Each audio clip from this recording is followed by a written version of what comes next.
સુરેન્દ્રનગરના લખતર ખાતે શ્રી શક્તિ માતાજીનો પુનઃ પ્રાણ પ્રતિષ્ઠા મહોત્સવ યોજાયો.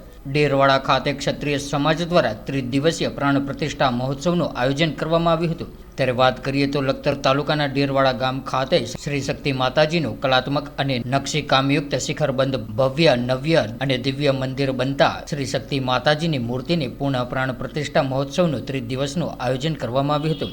જેમાં ત્રિદિવસીય મહોત્સવ દરમિયાન દેહ શુદ્ધિ, દીપ પ્રાગટ્ય, ગણપતિ પૂજન, મંડપ પ્રવેશ, માતાજી મંડપમાં લાવવા, સ્થાપિત દેવતાના પૂજન, અગ્નિસ્થાપન, નવગ્રહ હોમ, સાય આરતી, ધાન્યાધિવાસ સામૈયા કરીને માતાજીને મંડપમાં પધરામણી કરીને જલયાત્રા, વાઘાના અભિષેક, સ્થાપિત દેવ પૂજન, વરઘોડો, ચંડીપાઠ, નગરયાત્રા, ધ્વજારોહણ, વાસ્તુ હોમ, દેવપૂજન, હોમાત્મક પાઠ, નિજ મંદિરમાં માતાજીની મૂર્તિ પ્રાણ પ્રતિષ્ઠા, મહાઆરતી સહિતના વિવિધ ધાર્મિક કાર્યક્રમોનું આયોજન કરવામાં આવ્યું હતું. ત્યારે ત્રિદિવસીય મૂર્તિ પ્રાણ પ્રતિષ્ઠા મહોત્સવના યજ્ઞના આચાર્ય પદે ગામના ભૂદેવ પ્રતિક કુમાર ઠાકર તથા કર્મ આચાર્ય શાસ્ત્રી ભવાની શંકર ઉપાધ્યાય દ્વારા મંત્રોચ્ચાર સાથે વિધિ કરવામાં આવી હતી. જ્યારે પ્રતિષ્ઠાની પૂર્ણાહતિ પ્રસંગે સ્થાપિત દેવતાઓનું પૂજન, મહાઅભિષેક, મંદિર કળશ અને ધ્વજારોહણ બાદ બપોરે 12:32 કલાકે શ્રી શક્તિ માતાજીની મૂર્તિની પ્રાણ પ્રતિષ્ઠાની વિધિ કરવામાં આવી હતી.